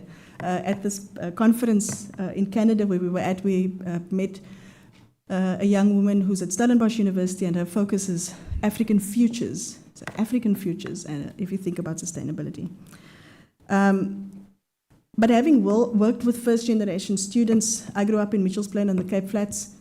We ran a small program back in the 2000s at my old high school in Wynberg.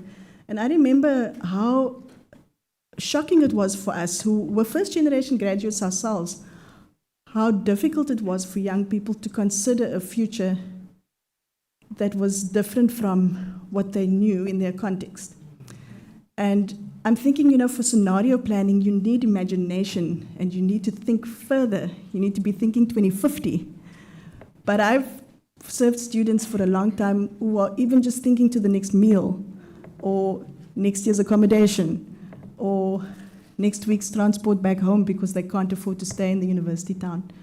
And I wonder whether there aren't barriers, in our social context, barriers that make it difficult to even think beyond our realities that stand in the way of thinking at this level, at this scale. And so what I'd like for us as staff members to think about, and for me this is always a challenge, how do we ignite and flare up imagination in our classrooms, agency? How do we get our students to dream outside of what they're used to? I believe that travel changes that. So for me, if students can get to conferences and present their work and hear the thoughts of others, it's always a wonderful spark of imagination to get us to that point where scenario planning is even possible, where we have an aspirational trajectory of thought far beyond what our realities dictate to us. I believe that scenario development of this kind requires things other than just the data science, let's say, AI training, machine learning. That is absolutely imperative for African scholars, yes, but we also need imagination, we need agency, and we also need ethical people, because otherwise the futures we imagine for ourselves may trip us up.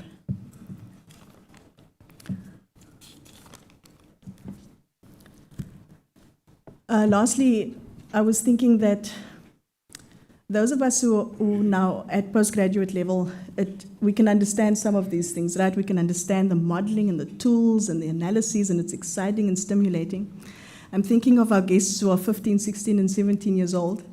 And I'd be so interested to ask you after the talk, what did you think? My children are here, of course I'm going to ask them especially. But sometimes I think ideas about sustainability can seem so far away, or like somebody else's thing, or some other discipline's something or other. Let me remind you that as citizens on the planet, we all have a responsibility for sustainability. It doesn't fall to anybody else outside of ourselves first. And so, even when you open the tap in the morning to brush your teeth, you can close it and make sure that every drop counts. You can make sure that when your friends are throwing the knickknacks papers and the monster cans along the pavements, you can pick it up and you can talk to them about that.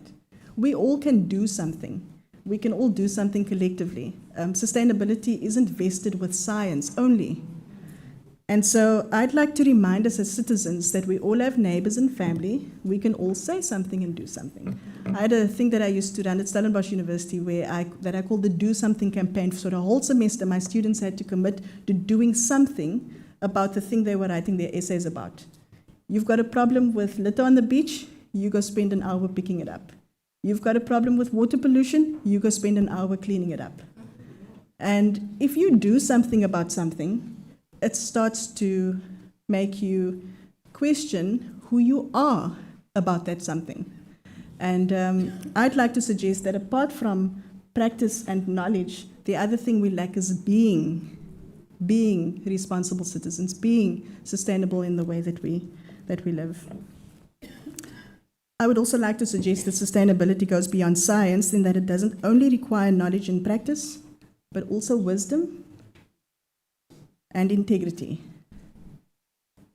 and character. And some of those things are things that we can sharpen in our classrooms, but others of those are the responsibilities of families and parents and communities to shape our young people to come to university with those qualities already in place. And we can sharpen them further and also expect them in the workplace.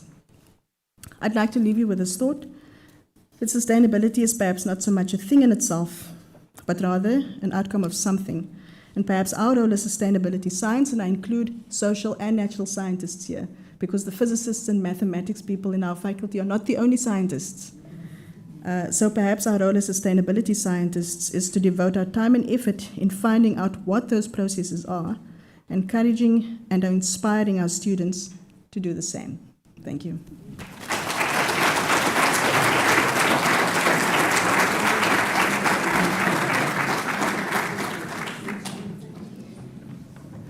Wow, thank you so much to the respondents for really stimulating our thinking, and helping us to think differently about what we heard.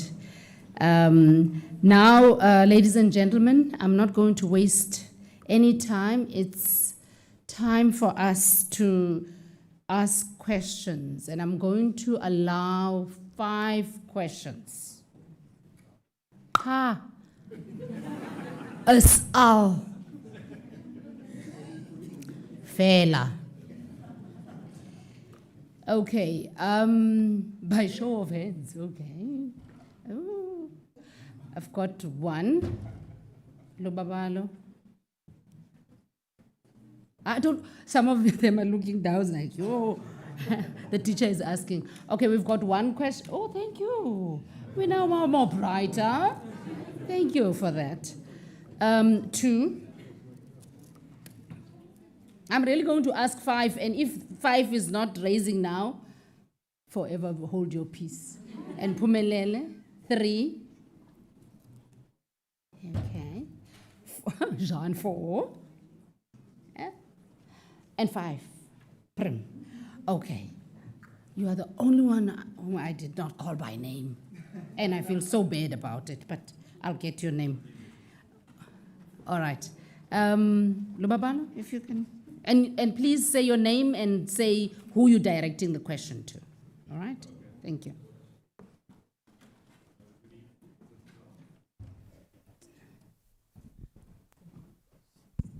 Yeah, it's on.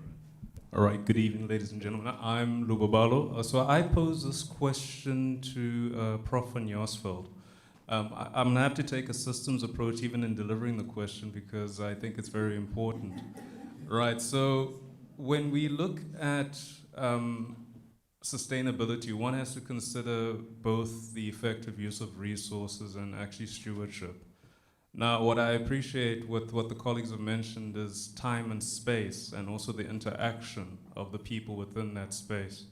Now, taking that into consideration, whether it's from a social context or even a scientific context, I have not seen something that speaks about survival. And that is something that we need to take into consideration. So how would you rank the needs in terms of survival? Because I think survival would be sustainable in our approach as well. Thank you. Thank you. And if you move it to the number 2 here. Thank you. Thank you very much, Albert, for a great talk, very stimulating. My name is Anton. I'm a lecturer at George University, NMU University George campus in agriculture. And my question is, if we talk about sustainability, and Rhoda touched on this, but what is it exactly that we are sustaining? And in the food production sector, at the moment, worldwide, we are wasting about 1/3 of everything that we are producing. And the contribution to greenhouse gases, etc., is exponential, and most of this waste goes to landfill. Now, my question is, in the conversations that had at the top level in our scientific communities, are we talking about the wastage and how we can address this? And on the back of that, I'd like to challenge the concept of breaking down our conventional industrial food production system into smaller blocks, thinking about our urban food production systems in Africa and how we can invest in building up these systems to actually then also contribute to tackling poverty, food security, and stimulating entrepreneurship in the next generation. Thank you. Thank you. Number 3, Pumelele. Yep, there's the mic. And then you can move this one to Jean here, Somar. Donkey. Pass it down. Thanks.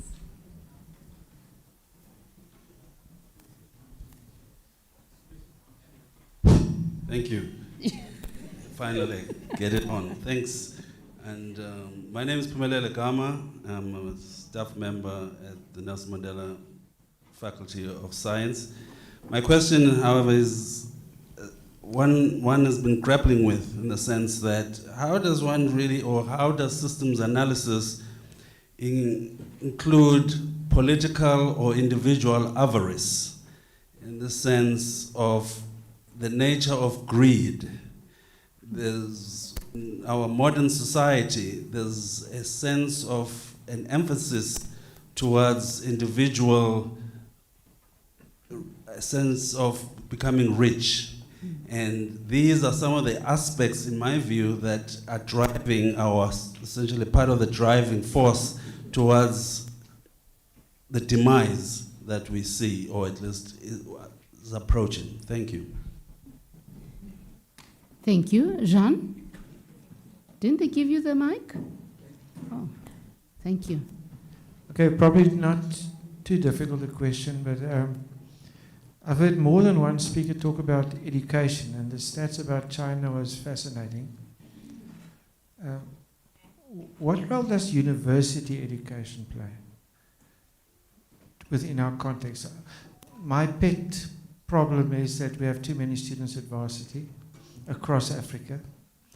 How do we change that? Do we need to change that? Or does university education add to the value?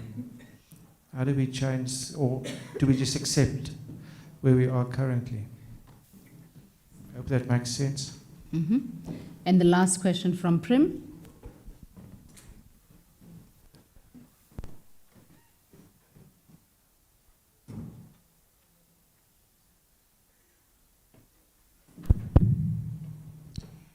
Good evening. My name is Prim Gawa from Communication and Marketing, and my question is directed to Dr. van Jaarsveld.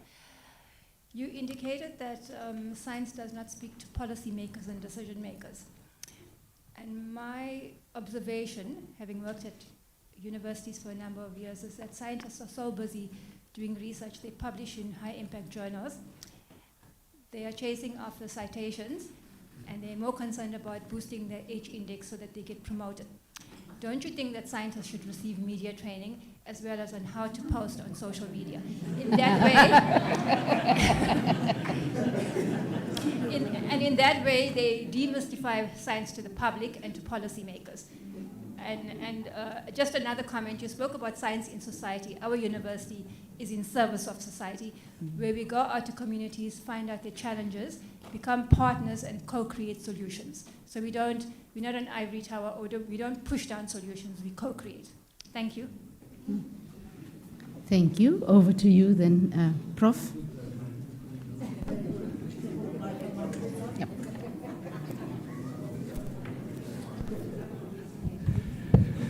Thank you. I'll be quick. I know I'm between you and snacks or something. Okay, all right. Just some issues. I think I heard some questions from my respondents as well about power issues. I tend to like to think about the leadership role that the university can play rather than the power relations issues. I think, and we need to start thinking about adopting a servant leadership approach when we engage with communities rather than a traditional leadership approach. I think it puts us on a better ground. And as far as power is concerned, I think that means you should be prepared to give up your power to be able to engage with the communities effectively. And that sometimes doesn't come easy, but it's something to think about in that regard as well. I don't know why we're not doing systems analysis. You know, a lot of people, it's a bit like transdisciplinarity. A lot of people say it, but they don't necessarily do it. So even if you go back to Brian Walker's work, I mean, he was systems thinking maybe, but you talk about a systems approach in terms of the analysis. We didn't have the tools and the methodologies of those days to actually do it. It's taken a long time globally to get to where we are now. 50 years, as you saw, YASA has invested in developing these capacities and skills. Survival. There's a measure that we use that measures survival. It's called life expectancy. Okay, all right, when we look at it across the different populations. But we think it's a very blunt instrument. I think just looking at whether somebody's alive or dead is not really an indication. We'd like to look beyond mere survival and say, how good was the life that the person had, whatever it may have been? Was it a good life? Was it a mediocre life? Was it a a really tough life, and that we have to do something about. So trying to just nuance things a little bit beyond survival. We want to do better than that if we can at the end of the day. Sustainability, what are we measuring? What is sustainability of what? This is one of the reasons why I put the well-being issue on the table here, is because I think that we need to start thinking about a sustainable improvement in well-being in populations across the world. That will be a measure that I think incorporates the biophysical realities, but it looks at the quality of the life that the person has. So I hope that's something that I think makes more sense than necessarily just looking at a particular system like a food system. I understand the issue of waste and so on, but you can't understand food without looking at water and soils and air and everything else that goes, and pollution and everything else that goes with it as well. But the key for entrepreneurship in that space is the green economy, and we need to think very carefully about green circular economy is what we're going to have to focus on, and reuse, repurposing waste for other goals and needs if we can. Greed, yeah, political. That's a tough one. I think we'll always have that in society, but I think at the end of the day, societies develop norms based on what is considered acceptable practice and acceptable ways of how societies function. And at the end of the day, if our society is engulfed by greed, it means that we're prepared to accept that as citizens. We're happy to live with that, and we're happy to live that dog eats dog world of survival. If a society doesn't accept it and refuses to accept it, these things become minority issues in many societies around the world. But let me just tell you that greed is pervasive around the world. And in any country you can care to mention. It's interesting, I had a conversation with people at the Anti-Corruption Institute in Vienna around the South African situation at that point in time. And they said to me, the difference between South Africa and the rest of the world is that you're exposing what's happening, the rest of the world doesn't bother to do it. So there's something to keep in mind there. Okay. University education. I think if you look at what happens in the rest of the world, the numbers of PhDs that are produced around the world, countries produce hundreds of PhDs per 1,000 of the population, especially in the European context, and now in China and so on, it's becoming very big issues. Our figures are around 50, how much is it now, Liz, can you remember? About 30, something like that, yeah. And so we're way behind the rest of the world. In that regard, and I think PhDs are just the pinnacle qualification. I don't think we have too many students in our system. I think we can, in Norway you can't get a government job without a PhD. Okay, so it becomes a little bit tough in some societies, but I don't think we have too many students. I think we have too few students. The key of our analysis here focused on primary and secondary education. In other words, tertiary education was not even looked at in that regard. But I think what we do have in this country is a problem that comes from our school system. We have too many students in some areas of training and education and not enough in maths and science. We don't have enough in engineering. We don't have enough in health and those areas. So it's a question of the distribution of our students that's an issue. I think that's where we can improve rather than just looking at the numbers if we can. In terms of policy makings, policy, yeah, I'm a little bit concerned. This is one of the reasons why we suggest that these science missions must establish teams that bring different skills to the party. You have the modelers, you have the participatory experts, you have the people that can work with stakeholders, you have the people that can engage with society, both in terms of the business community and so on, so that you have different skills that are brought into the team by different people that forms a transdisciplinary team. I think I'm always very skeptical of saying to an academic that you have to become a jack of all trades. You have to become the best scientist in the world, you have to become the best teacher in the world, you have to become the best communicator. I know that'll be nice for you, make your job easier. But I think I'm a little bit skeptical about asking people to do all of those things. Some people can do it. There are some people, Slim Abdul Karim, I mentioned one person that can do all three of those things with a smile. Not all of us can. We don't all have that capacity. And I think we need to get people to work towards their strengths and see how do we use those strengths as a team context to deliver what we want to do at the end of the day. That would be my thinking off the top of my head at this point in time. I want to ask any co-respondents if they want to add anything to that. I didn't answer all your questions, but I'll chat to you just now. Okay. All right. Thank you very much. Thanks so much.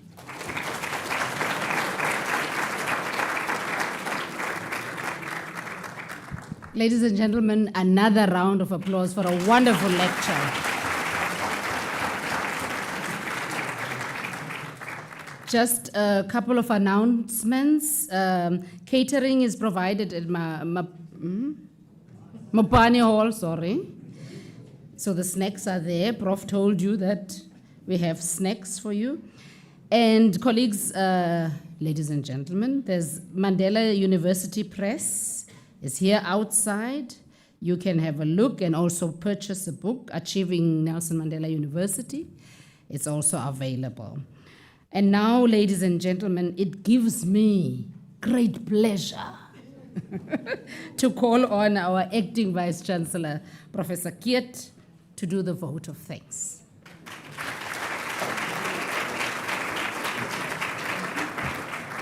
Thanks, Muki. Truly amazing. Eh? So the idea of the science public lecture, Albert, Nelsiwe, and Rhoda, you have set the bar very high for the other faculties to follow.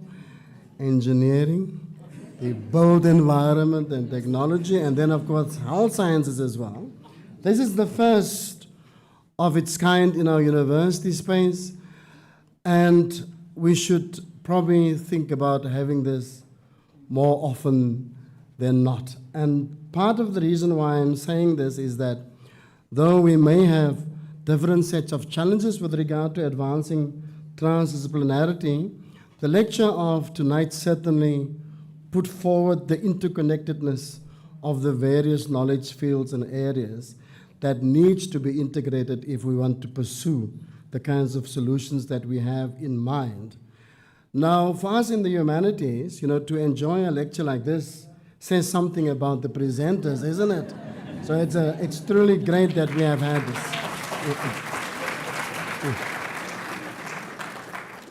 So the different people that needs to be acknowledged with a thanks are the three, presenters today for delivering this great event, with a kind of intellectual dexterity, but like a practical energy, that things needs to be done differently. I'm not going to say, I've got lots of small little notes here, all three of you, but I think that the audience has engaged with it in ways that did justice to the depth that has been presented here. So our Faculty of Science, Zeni, to you and your team, that has been great, and to us, watching online as well. So this has truly been amazing to see how we can pull together this idea of a science public lecture, with such aplomb and logistics and ideas that came through here as well.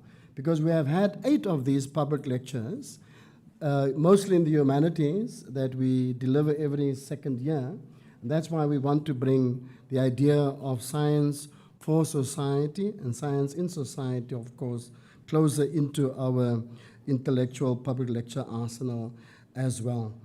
Ellen, to you and the comms and marketing team, from you and your team as well, many, many thanks for supporting the faculty as well, and the technical and administrative staff that are most often forgotten in the way that we acknowledges the work that's been done behind the scenes. Our engaged audience, always, of course, the young people and the students, fantastic.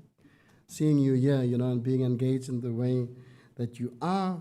And of course, do think about this more as the evening and the days progress, and write the emails to the 3, presenters here as well. And then, of course, our council members. Judge, many, many thanks for this great opening, and welcoming us. And thanks for taking up this role to steer our governing council over the next few years. Deputy Chair, thank you so much. All the other council members for availing yourself. The registrar for, of course, working with the faculty to make these things come together. Muki, as always, great seeing you here in front, managing this. Our students, our George campus, the campus principal, the senior director, George campus, isn't it? That's the new title, that we, but we got so used to the campus principal title as well. So many, many thanks for that, Kaluka, and for of course, making these kinds of things work in the way that you do. And of course, all our other staff members, thank you so much for engaging and for coming out to make this such a great success with your students as well. Highly, highly appreciated. So, colleagues, we have as a final gesture, Liesel, oh, there you are. We have gifts, and then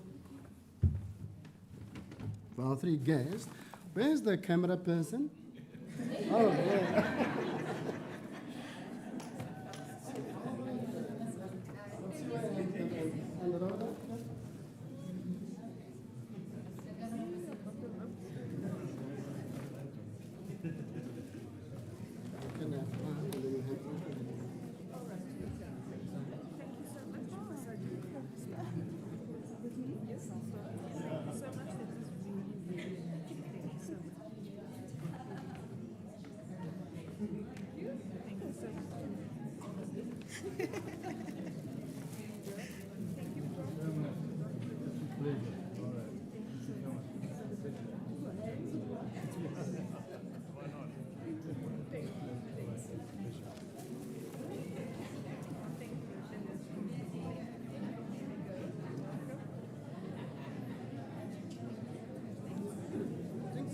Okay. Right then, warm round of applause.